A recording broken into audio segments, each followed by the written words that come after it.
आज आपको सुनाने जा रहे कहानी घर घर की ऐसी होनी चाहिए, ज़रूर सुने। सुबह 10 बजे तक सोने वाली बार बार उठाने पर भी थोड़ी देर और सोने दो ना कहने वाली शालिनी आज थोड़े भोर को 6 बजे ही उठ गई थी। इतना ही नहीं, उसने सबके लिए चाय बनाई, पेपर लेकर आई, बगीचे में पानी दिया और पापा को सुबह गुड मॉर्निंग वॉक के लिए भी उठाया। सभी लोग शालिनी को बड़े आश्चर्य से देख रहे थे।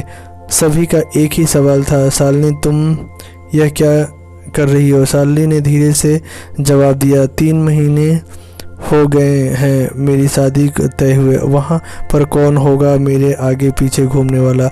वहाँ तो सब कुछ मुझे ही करना होगा। बस इसलिए आज से शुरू कर दिया। घर की बेटी को इतना समझदार होते हुए देखकर सबको खुशी हो रही थी और साथ साथ बुरा भी लग रहा था कि बुरा लगने जैसी बात थी क्योंकि वह हमेशा के लिए उनको छोड़कर अपने ससुराल जाने वाली थी। 1 और महीने बीत गए और आखिरी शालिनी की शादी हो गई। वह अपने ससुराल गई और सुबह समय पर जग पाएगी या नहीं, इसी विचार में वह रात भर सो नहीं पाई। और सुबह होते ही उसने नहाया और पूजा की और खाना बनाने की तैयारी करने लगी। वो सोचने लगी कि आज खाने में क्या बनाया जाए जो बड़े और बच्चों दोनों को पसंद आए। तभी पीछे से एक मीठी आवाज़ आई। शालिनी ने पीछे मुड़कर देखा तो उसकी सासू माँ थी। अरे बेटा, इतनी जल्दी क्यों उठ गई? शादी की भाग दौड़ में थक गई होगी, ऊपर से घरवाले की याद भी आती होगी और मैं जानती हूँ रात को ठीक से सो भी नहीं पाई होगी। ऐसा तो तुम्हारी तबीयत खराब हो जाएगी। शालिनी मन सोचने लगी, मेरी सासू माँ तो बिल्कुल वैसे नहीं है जैसे मैं सोच रही थी। मैं तो डर के मारे कितने दिनों से सुबह जल्दी उठने का प्रयास कर रही थी। यहाँ तो परिस्थितियाँ बिल्कुल अलग है। शालिनी ने कुछ काम खत्म किया था कि तभी सासू माँ ने आवाज़ दी, बेटा इधर आओ, देखो तो सही मैं क्या बना रही हूँ। मटर पनीर, पराठे और गाजर का हलवा। अरे वाह, यह तो सभी मेरे फेवरेट डिश हैं, शालिनी बोली। उसे तो कुछ समझ में नहीं आ रहा था कि उसे अलग रहा था जैसे वह सपना है। शालिनी को एहसास हुआ कि यह सपना नहीं सच है। सासू माँ ने कुछ कहा, शालिनी सुन नहीं पाई, वे थोड़ी डर गई। उसने डरा हुआ देखकर सासू माँ ने कहा, शालिनी जरा इधर आओ, यहाँ तो बैठो, मेरी बात ध्यान से सुनो और समझो। शादी का मतलब लड़की की परीक्षा नहीं होती है। तुम्हारी शादी सिर्फ मेरे लड़के से नहीं हुई है। जितनी जिम्मेदारी उसकी तुम्हें खुश रखने की है, उतनी ही हम सब की भी है। हमने तुम्हें घर सिर्फ काम करने के लिए नहीं लाया है।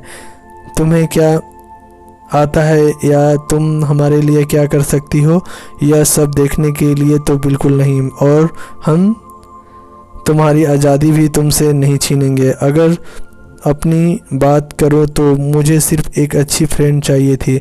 मैं बिल्कुल नहीं मानती कि बहू ने सुबह सुबह जल्दी उठकर पूजा पाठ करनी चाहिए और मैं यह भी नहीं मानती कि बहू को बहुत अच्छा खाना पकाने ना चाहिए।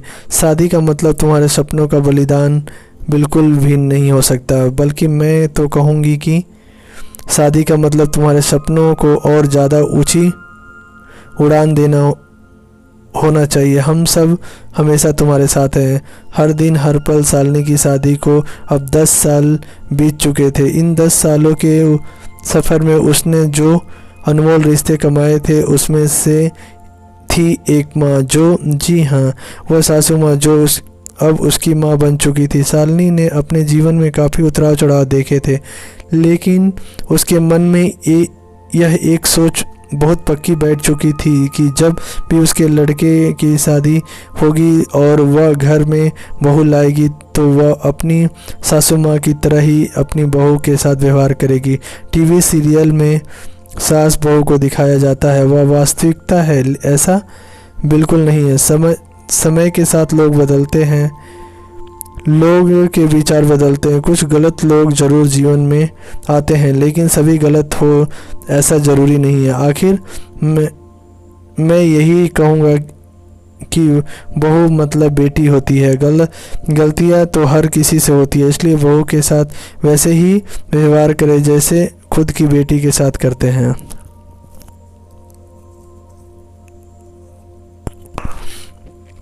आपको कहानी कैसी लगी? लाइक, शेयर, कमेंट और हमारे चैनल को सब्सक्राइब करें। आप सभी लोग का बहुत बहुत धन्यवाद। जय हिंद, जय भारत। और अच्छी अच्छी कहानी सुनने के लिए हमारे चैनल में बने रहें। Thank you.